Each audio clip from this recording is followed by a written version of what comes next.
आपला नाश्ता आहे हेल्दी थालीपीठचा। तर मी बघू शकता किती मस्त आपल्या थालीपीठ बनून रेडी आहे।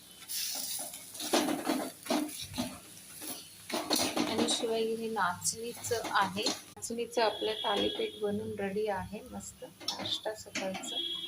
त्याच्यासोबत घेतले मी दही, शेंगदाण्याची चटणी सुद्धा घेते कारण टेस्टला एकदम छान लागतं त्यामुळे। तर दही, शेंगदाण्याची चटणी, हे मस्त असं नाचणी मिक्स पिठाचं थालीपीठ। त्यानंतर थोडंसं मस्त असं लोणी सुद्धा घेऊया। एकच नंबर लागतं लोणीनी। असं पौष्टिक आणि हेल्दी ह्याचं फुल रेसिपी मी ब्लॉगमध्ये टाकलेला आहे।